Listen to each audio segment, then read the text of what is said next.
Um, Brian wrote that this week specifically for my talk entitled, Survival is Success.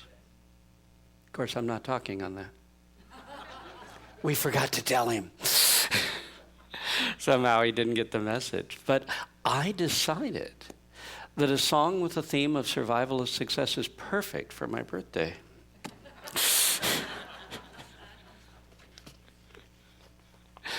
Thank you, Brian. That was beautiful. Let's give him one more round of applause.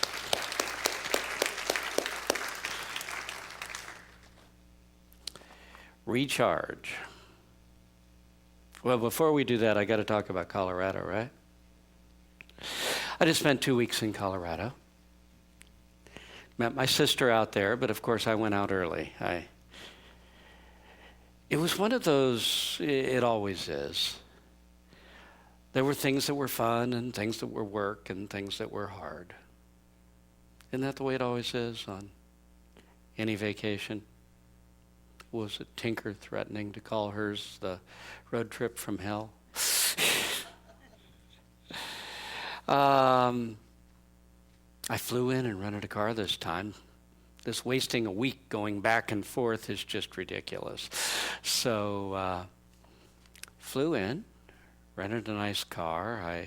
We had gotten a minivan because I had thought, well, I might want to haul lumber, and I couldn't get a pickup. So we got a minivan, and they said, go out and pick any one you want. So I went out there, looked, there were lots of nice generic minivans, and then there was this thing that looked really shiny, and it was a Chrysler Pacifica, didn't even have a key, didn't have a gear shift, you turned a knob. It took me 15 minutes reading the book before I could leave the rental car. I opened the rear, and suddenly the car was running, and I went, well, that's weird. Okay, it likes me. I guess I'll take this car. So it had 7,000 miles on it. Almost brand new. So I immediately loaded it with lumber. I got out to the land and got there at 8 o'clock at night by the time I got down to our property from Denver. And I knew I might have to spend this first night without water. And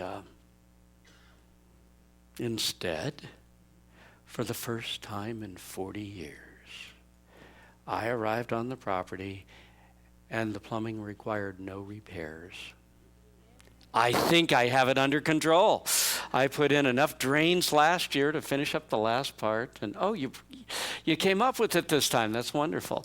Okay, that's the view from the property. Yeah. Do you have the pyramid? No. It's just as well. So, wonderful. The first thing I arrive, everything works. By 10 o'clock, I had not only water, electricity, I had hot water going. I had started up the gas hot water heater, and we had everything going. I was so impressed. The only thing left was the fact that it was filthy. But other than that, it was great. And it was cold. I left Florida. The next morning I got up, semi-frozen. I was so convinced that those electric heaters were going to heat up that place and the walls and all of that. They really didn't. I was under enough blankets, it wasn't a problem. But my face, I got a facelift. It froze. But woke up and it is socked in. It's drizzling, and it's just over freezing. So it's cold. And I looked out and went, oh my God, it's January. I remember this. And as the day went on, I'm getting depressed because the last time I was there in January, which by the way was 35 years ago, it was a hard time. Brought back all those memories. Thought, and then the next day the sun came out. And the next day I fired up the warm morning gas stove that had not been fired up since Dad left the property. Said, forget this stuff. We're going to heat those walls. got that going, and got the wood stove inside the fireplace, got that one going, and basically started to heat it up. Let's put it this way. I then turned around and I started cleaning, an endless project out there.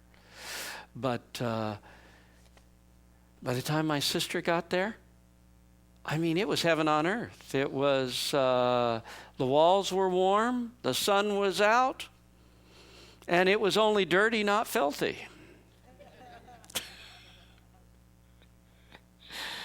Really makes you want to go out there when I say, yeah, it's not the Hilton. And occasionally parts of it smell like dead rats, but other than that, it's a spiritual sanctuary, right?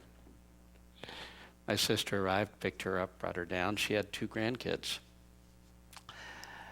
It's an interesting situation they come from, and so they're troubled kids. So it was a combination of, fun at times and you got to be kidding me at others.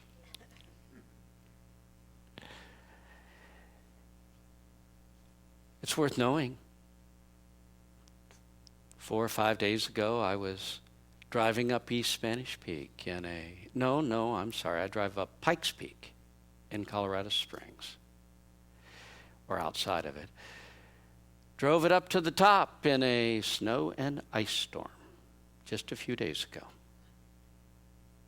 Yeah. I didn't get to see a lot of the scenery. That is a dangerous road when it's bright and sunshiny out there. So I've got my eyes on the road and so forth. But we made it.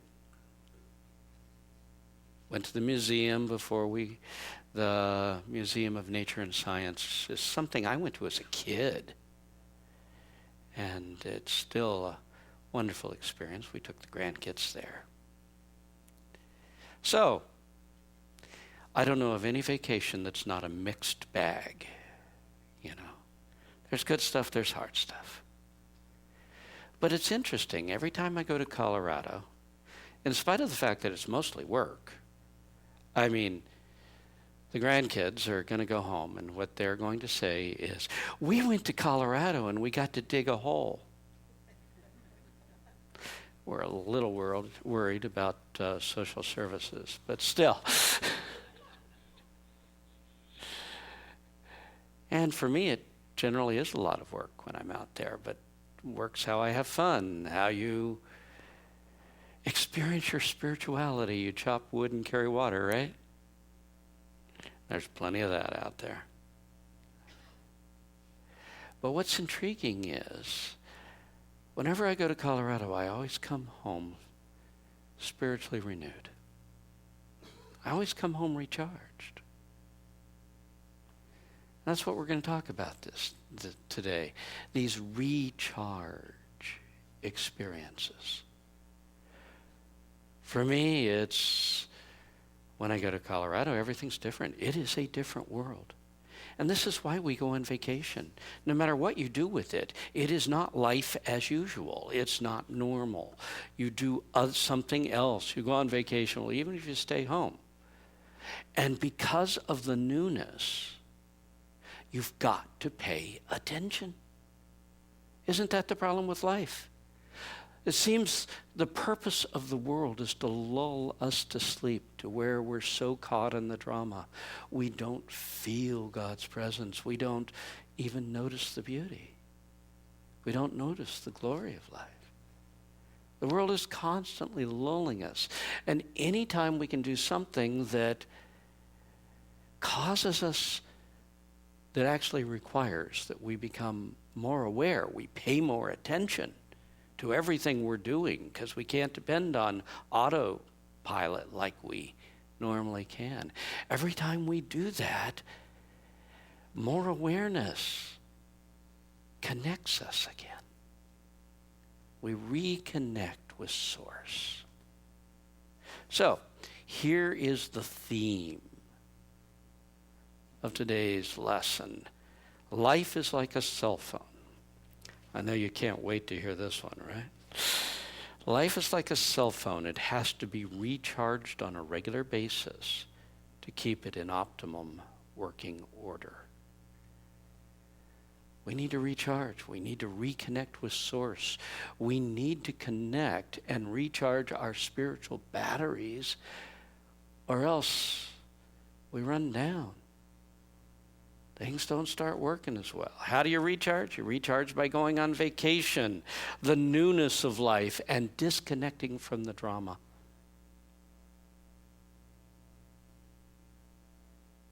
I used to have to take all my time together. Why? Because when you're deeply involved in something like a church, when every part of you is connected with your business or whatever it is you're doing with your life,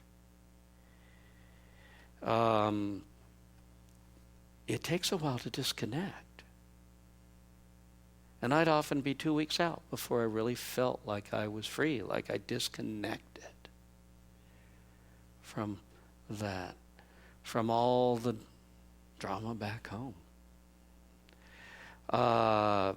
So vacation is meant to renew us, to recharge our batteries, because we disconnect from the drama for a few moments. And we have to pay attention because the newness of whatever we're doing. Another way to recharge our life cell phones, recharge your life, is to take a chill period, right? When things get too heavy, don't you just say, okay, I just got to go chill for a few minutes. Because when you take that moment to disconnect from the turmoil and reconnect with peace, you come back with the strength you need to persevere, to overcome. You get back in balance.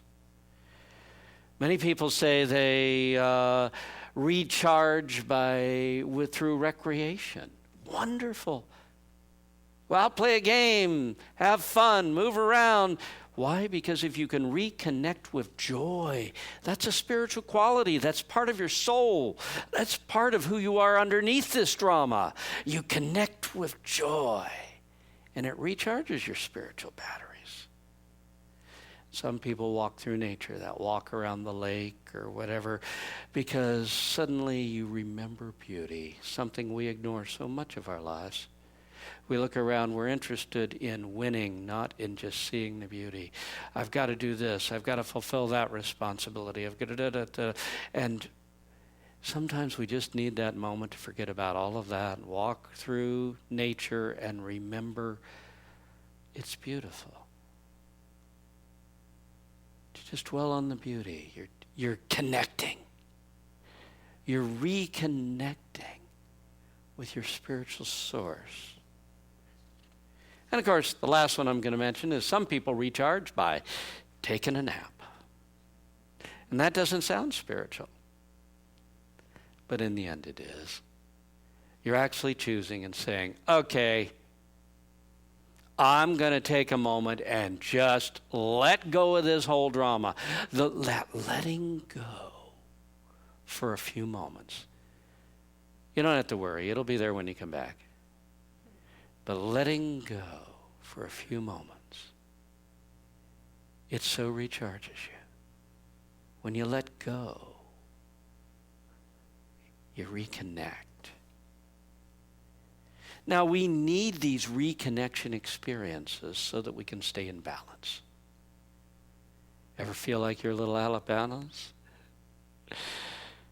I can't imagine anyone out there who doesn't once in a while. I know my sister was doing really well with everything until the last night before we were going to fly home. Then the 6-year-old was able to get her to totally melt down.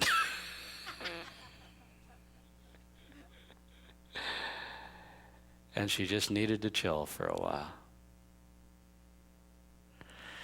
Well, balance. You are not just a human being going through the drama of this life. You are a spiritual being. And if we lose connection with that, we're unbalanced. We don't do well. If we get it spiritually out of balance, we get stressed, we get overwhelmed, we get sad, bored, or depressed. Or we go the other way. We get angry and frustrated. And often we get sick. And we start making mistakes and poor decisions. That's all being out of balance. That's what it does. So on a regular basis, we have to reconnect with who we are spiritually so that we have the strength to do whatever it is whatever drama you got to face, you need that connection to go through it, at least to go through it well. When we're fixated on the drama itself, well, life puts us to sleep to our connection. Life is continually lulling us into being asleep to the presence of God in our lives. When the drama's going crazy, you are not saying, God's in my life. You're just looking at the, oh my God, not the thank you God. You're just looking at it and going, ah. And it so throws you off balance. So we got to recharge. And how do we recharge? We recharge by touching peace within. If you can take a moment in the midst of the turmoil to stop and touch peace within, you recharge your spiritual batteries, you're ready to go out and take on the world again. We recharge when we feel joy again. Life is not about the work, the responsibility, or the pain, or the suffering. It's about the joy. At least that's what it is to your soul. And if we lose the joy, we lose the balance. So we reconnect with joy. Or we observe the wonder of life. That'll do it. We try new patterns that require spiritual awakening. If you're trying something new, you got to pay attention. And maybe we remember harmony and beauty. So often we forget those things. But that's the glory of life. That's what's there underneath all this other stuff that we're dealing with. That's what reconnects us. We reconnect when we just let go and trust God. Just let go. And we reconnect when we feel the presence of God in everything. You know, that buzz of life. When you stop and you go, oh my God, it's everywhere. It's everywhere. Can you feel it? Can you feel it all around me? In everything. The world's alive and it's absolutely beautiful. It's absolutely glorious. Now let me go back to the drudgery. And when you go back, you're ready to handle it. The Bible teaches spiritual recharge in a number of places. I'm going to start with Matthew 14:23. When Jesus had dismissed the people, he went up to the mountain alone to pray. And when darkness fell, he was still there alone. A couple of things going on here. Number one, when he dismissed the people, he's out there working in the world. He's out working with people. He's dealing with this and dealing with that. He's doing all of that. And when he's done with that, he's ready to go recharge. Okay? And how does he recharge? He goes up on the mountain alone. He goes into this high space to be alone with God. That's how you recharge.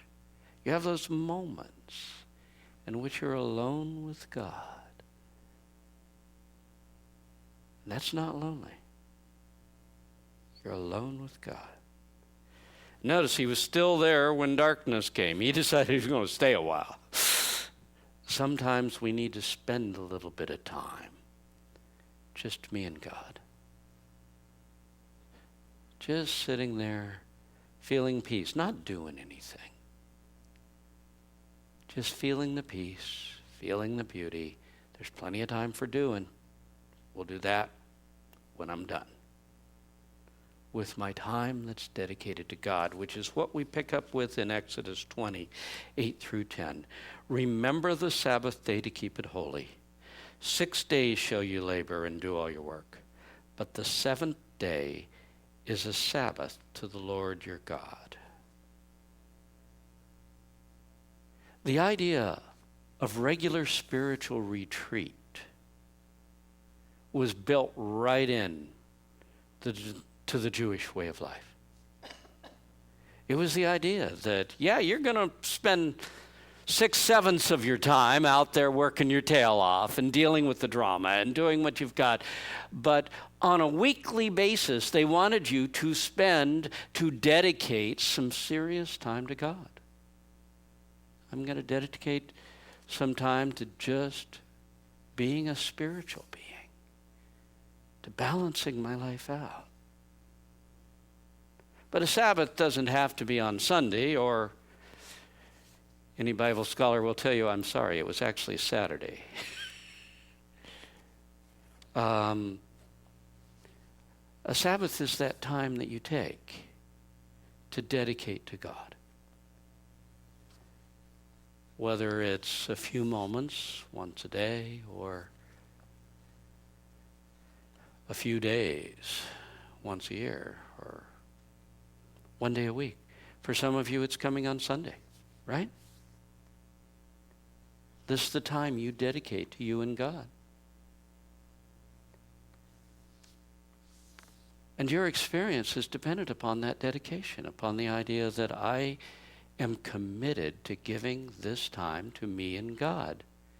No matter what that stupid guy says up front. This is about me and God. This is about me sitting there and just allowing that I'm going to put my attention on God for this period of time. That is my commitment, you might say. And of course, the last scripture I want to hit, Philippians 4:8, deals with, how we might nurture ourselves on a more continuing basis. Whatever is true, honest, just, pure, lovely, of good report, if there is any virtue, if there is any praise, think about these things. These are definitely instructions for regaining spiritual balance. When things are getting out of hand, when life is getting dreary, when the responsibilities are overwhelming, you need that reconnect. You need that connection to Source. And how do you do it? Awaken your soul by concentrating upon the spiritual qualities of life, the goodness, the honesty, the just, the pure, the lovely, the beauty, the virtue, the praise. That reconnects you. And if you're plugged in even for just a little while, it recharges your batteries and you're ready to go out and watch things go a little bit smoother. So what I want to do is take all of this and draw 3 practices to use to keep yourself balanced and spiritually recharged. Just 3. I've been told 9's too many.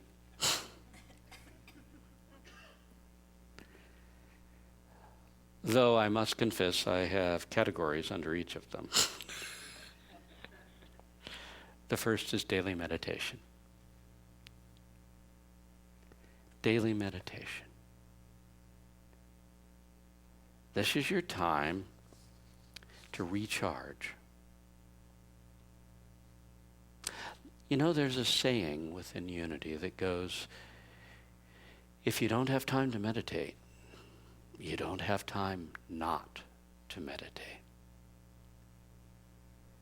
We need a commitment to recharge our cell phone battery, to recharge our spiritual batteries every single day.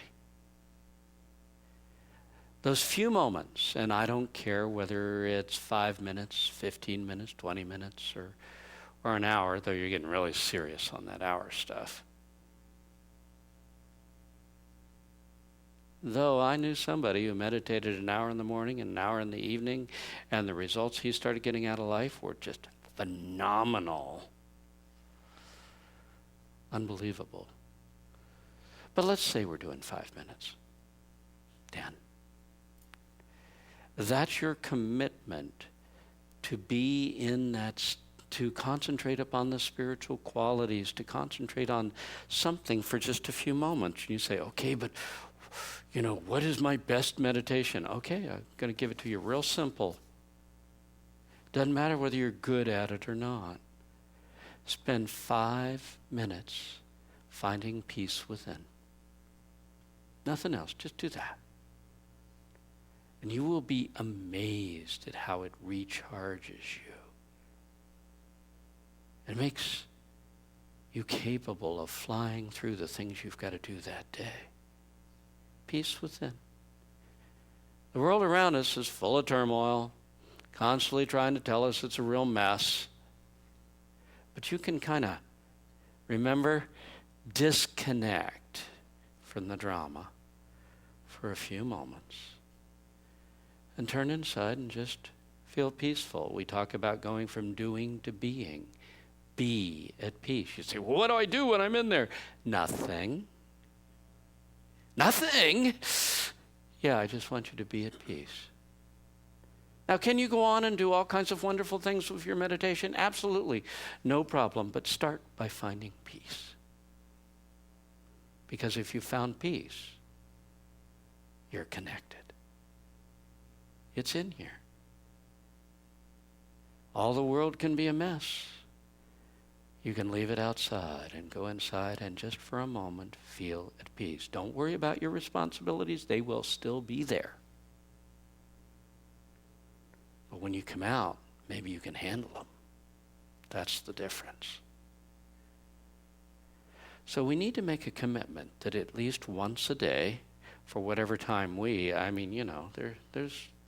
this is your commitment. This is between you and God. But at least once a day, twice a day, whatever it is you think's appropriate, you're going to spend some time and be at peace, feel God's presence, move into gratitude. You can move into other stuff, but you're going to start by simply being at peace. Because when you are at peace, when you're feeling that peace within, you're plugged in. You're connected. And that will balance your life. And if your life is balanced, you'll go out and you'll be amazingly effective compared to the way you were. Things will start to flow. You're often surprised. That's why if you don't have time to meditate, you don't have time not to, you need things to go more smoothly. You need to be more efficient. You need to be balanced while you're facing your life. The second practice is one that we'll use regularly, kind of throughout the day. And that is to immerse yourself in God's goodness regularly. Throughout your day. Goodness. There's a lot of things in life that pull our attention away from God's goodness. A lot of things are going on, and, I got to do this, I got to do that. And periodically, we've got to remind ourselves that you are a spiritual being, and you need to connect with the spiritual energies that are around you that sometimes we're paying no attention to. And so, what we do is we contemplate beauty, gratitude, or just plain love of life. Yeah, life's going crazy on me. I've had to deal with this and that and the other, and I've got this going on. And what we've got to do is say, yeah, but life, not this drama, just life is glorious. I remember that. It's beautiful. We pass beauty all the time, and we pay no attention because we're caught in the drama. Take a moment to feel what's in the air and go, wow, this is glorious. Now I'm going to go back at it.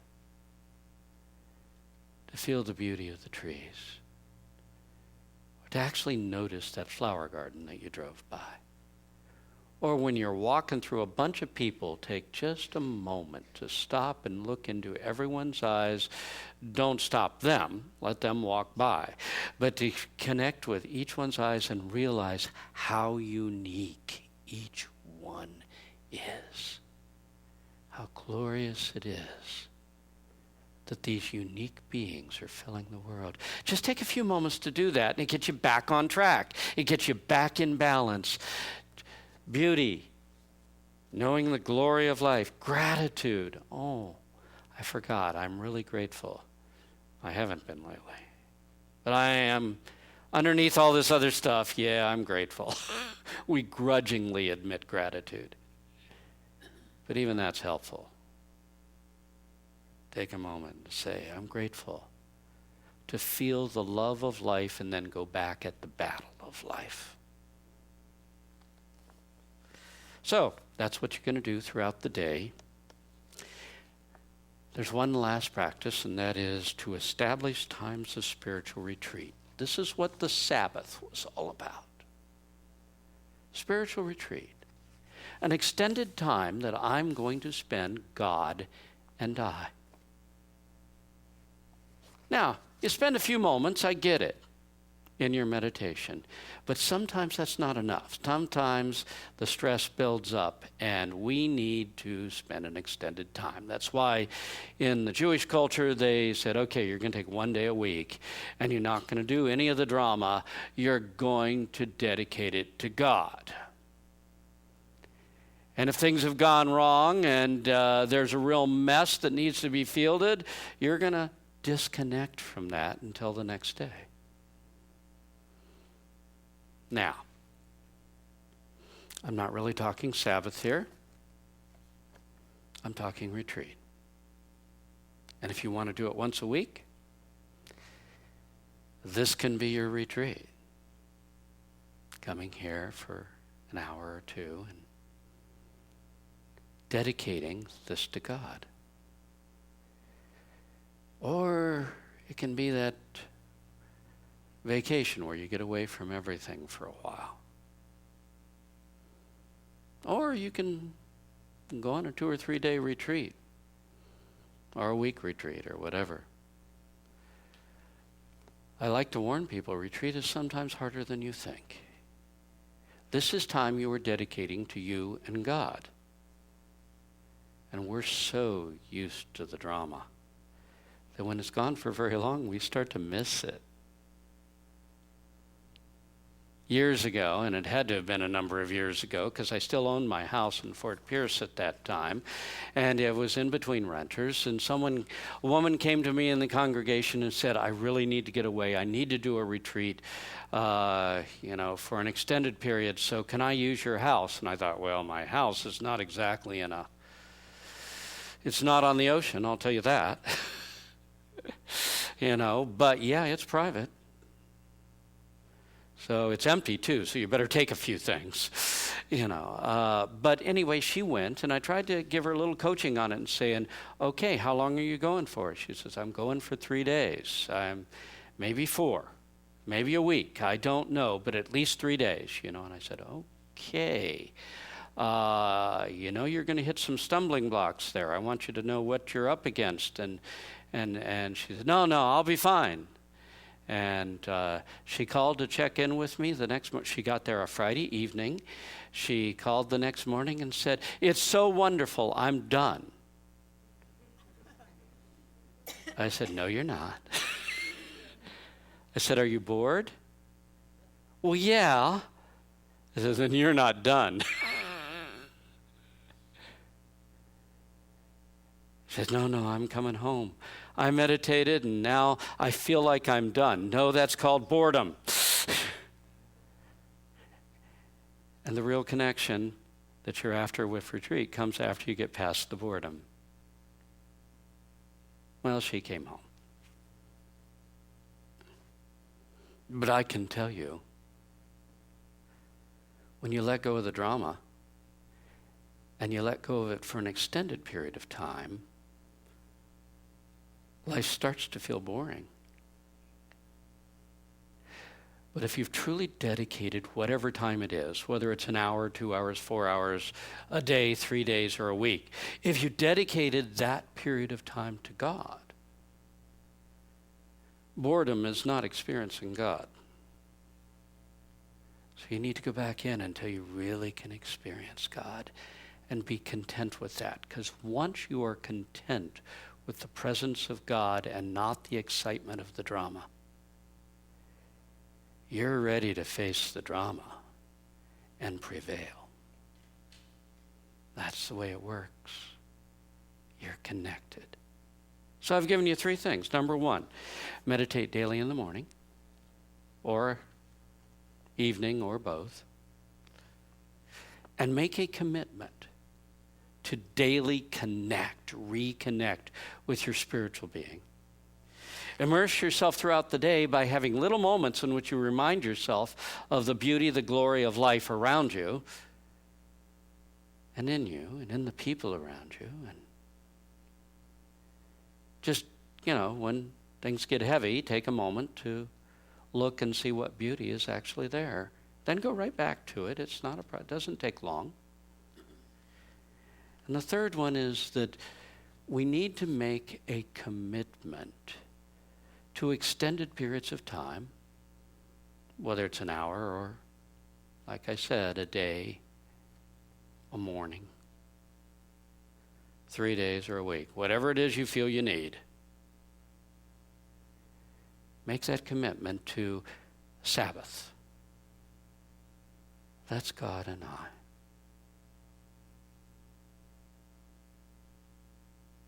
Years ago, when I was running a very heavy counseling schedule, you guys are much more adjusted to life. People would call up and they'd make an appointment, and so many times before they got in to see me, it was taken care of. So much so that Linda and I had a thing going in the office. We said, okay, they get their healing. They get whatever it is they need by committing to go see Bob. They don't have to see Bob. They get it the moment they commit. And you get what you need when you commit to Sabbath. You commit to spending some time with God and I. Now I'm hoping that you're getting that this morning. But if you're not, it's not my fault.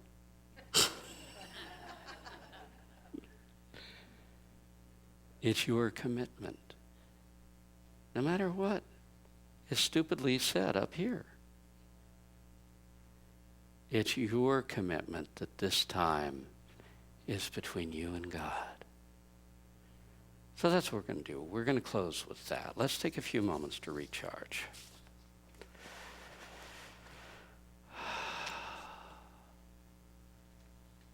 Father, we recognize your presence strong within us. There is one presence and one power in the universe and in my life. God, the good, omnipotent. And I live and move and have my being within that presence. Turn inward and find peace. Peace. Be still.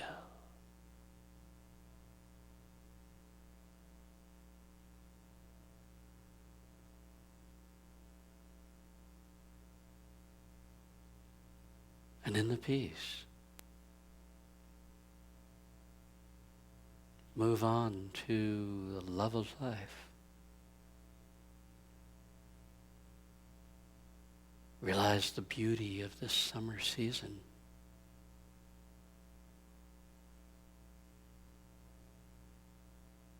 the beauty of Florida.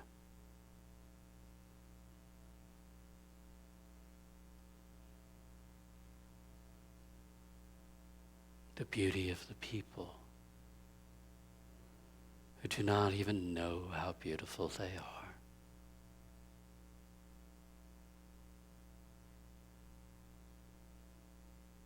And feel gratitude for the goodness of life.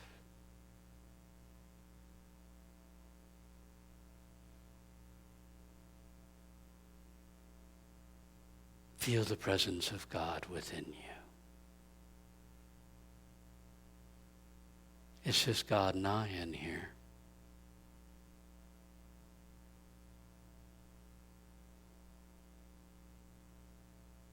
And that's all I need.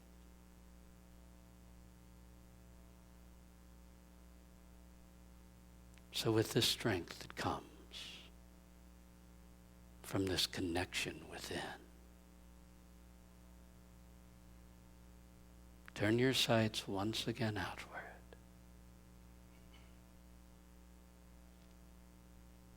Say, world, here I come.